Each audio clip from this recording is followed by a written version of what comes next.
Yo, yo. Welcome to Chicago Reacts. My name is Kelsey, and I'm an actor and voice actor living in Chicago. And today, I will be reacting to D&D Story, Doomed the Universe with Karaoke. My bad, which is part of the Fool's Gold series by Dingo Doodles. I've seen this suggested in comments, and I love D&D, so I'm really excited to see what this is about. I also love animation. Boom. Win, win, win, win, win. In my eyes. So let's go. I love a good D&D story. Karaoke. I didn't think my first video would be Dungeons and Dragons, but this is my first video. Here it's we from go. 2018. I love this. Wait, don't just leave just yet. You do not have to know Dungeons and Dragons in order to appreciate the stupidity. Now, Amazing. I've been playing Dungeons and Dragons for about 6 to 7 years, and I've never royally messed up like this before. Oh, Dingo, don't beat yourself up. Everybody messes up in D&D. Isn't that kind of like the point of the game?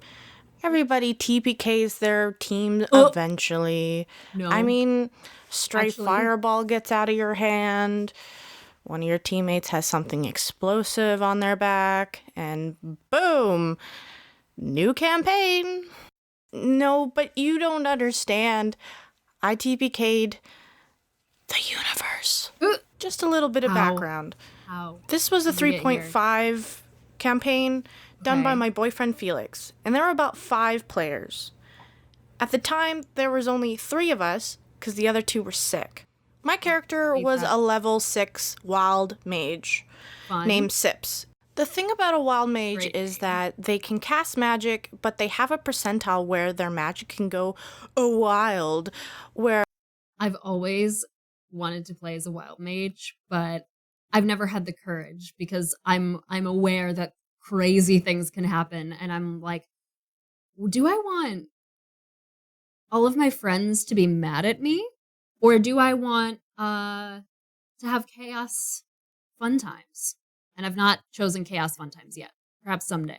It can really mess up everything. Yes. You want to create water? Well, how about snakes? How about snakes instead? Or you want to cast light?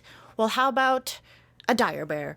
My character's wild magic percentile was determined by how much his curse was grown on him. He had a crocodile hand, and the more that it grew onto him and his skin became more into a crocodile, the higher percentage his wild magic was. At the time, he was about at 30% for his magic to just go buck wild. The session started normally like all sessions, where we were trying to get to another town, and this town particularly was in the swamps, and it was called Alchemist Quarry. We're traveling through the swamps, and we constantly have to make reflex saves, because there's friggin' earthquakes every gosh darn minute. We didn't really think much of it, but turns out it's kind of our death. Foreshadowing. We arrived at the town, and this town was it was magical as fuck. Everything was magical.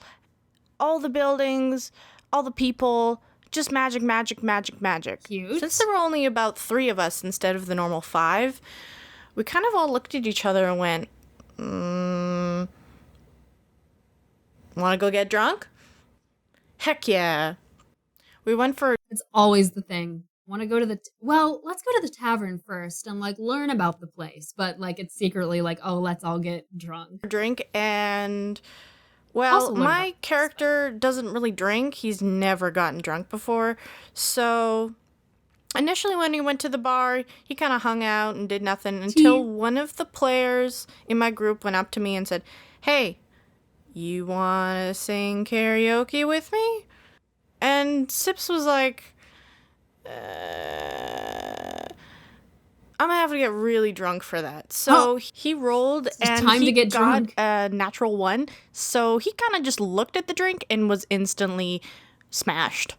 Now, I don't know what you think, the foam off his beer, I think having a drunk wild mage is not really a great combination. No. But Sips managed to go up 30% there of the and curse. actually crush it. He was a great singer. He rolled high. And at the end, he wanted to show off his little bit of magic and cast dancing lights as something like, ta-da! Well, when he did that, Felix rolled for the percentile and got like a 29, like just under the percentile. So as soon as he cast lights, dancing lights, it was wild magic. We all kind of looked at each other and went, what's gonna happen? Yeah, what is it this time? So Felix was like, okay, I got this. He looks at the chart next to him and he rolls to see what he has to choose from the chart. So he rolls. I'm so nervous. And then you kind of see this expression on his face where he goes, ooh. And then everybody kind of like looks at each other and goes, what's up, Felix? With this blank stare into nothingness, he goes, when you cast dancing lights, Oh no. you feel the energy leave your hand and then you feel nothing after. As you have now created a 700-foot radius of permanent dead magic. As in, no magic can exist in this space. Oh no. Ever. We're in a Magic city Town. that is all magic. Everything's magic. Oh The no. drinks are magic. Food's magic. Your underwear is magic. Everything is magic. And I just created a 700-foot radius, so 1,400 feet across, The whole town. of permanent dead magic. Sips kind of like stands there. Sips cursed the and town. First of all, he's drunk, so he doesn't really realize what just happened. But the player next to me definitely knows what just happened. Everybody in the bar just starts to freak out. The guards go into a panic. They see what I just did, and they just charge at me. In which the player next to me grabs me and says, oh, we gotta go.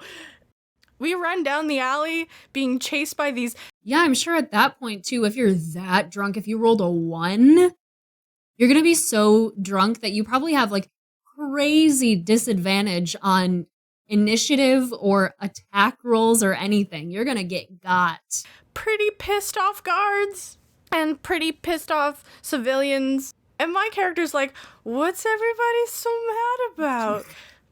We see a building that we can climb up and hide from everyone. We get up and we somehow manage to avoid the guards and the angry mob of magic users. Well, prior magic users. And there comes over this false sense of security that everything's fine. And we're on top of this building and it's like, oh, thank God we lost them. Probably not a great idea to create a 700-foot radius of permanent dead magic. But permanent dead magic. You see, that wasn't the problem. Because the problem was really when I heard Felix go, how big was that permanent dead magic zone? There's something in that town that keeps the universe stable or something. No. And I kind of like that they were going to probably get to in the campaign. Now it's just all over. And say, like 700 feet radius, so 1,400 feet across, and he just has this horrified look on his face. You can just see the numbers floating in front of his head as he's trying to calculate something. He turns and goes through his notes frantically, looking for something, and then you just hear a, oh no, oh no, in which the entire group goes, what? What is it? And then we feel a rumble underneath us. The same rumbles we've been feeling all throughout the campaign, these little earthquakes that I was complaining about. Yeah, so we turn and we see this creature bursting out of the ground and rising up. And you know what it is? For any of you kids at home that may know, it's a mother Tarrasque. No. And for any of you kids who don't know what a Tarrasque is at home, this thing is 50 feet tall, 70 feet long, and weighs 130 tons. This is the scariest creature in D&D. It eats worlds for fun. So let me just read an excerpt from the D&D Wikipedia page on the Tarrasque. Uh-oh. Although no one present has likely ever seen it before, its hulking monstrosity is instantly recognized to anyone who has ever heard the stories of the legendary Wrath. There is only one beast that casts its shadow over entire cities, only one creature capable of striking such fear into all who gaze upon it. After all, there is only one Tarrasque. No way. All it does Can't is believe kill, this. eat, sleep, and repeat. This thing has 700 health, Oh. attacks with plus 46, and moves at 80 feet per turn. This thing is insane. And I've never actually known the stats for a Tarrasque because I have never had to encounter one. did I forget to mention that I'm a level 6? All my party members are a level 6. Level 6. How are we supposed to go against a... The last campaign that I was part of, with Michael, also of Chicago Reacts renown. We were, I believe, level 14 when our campaign kind of dropped off, and we would have no hope, no hope of fighting a Tarrasque. Maybe. But the fact that I'm saying maybe means, like, at level 6, it's not gonna happen. A level 20. It's a god. Yeah, because it turns out this village out in the middle of nowhere has a freaking Tarrasque underneath it that was held by immovable rods of magic. So when I cast that dead magic zone of 700 feet, it kind of dispelled the rods and released the Tarrasque. But it wasn't really my fault, because who freaking keeps a Tarrasque underneath their city? That's like keeping the Antichrist in your closet. So I drunkenly sang karaoke so bad that I released the apocalypse.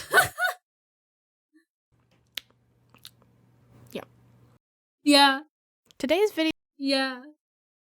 Oh my gosh. What a story. Yeah.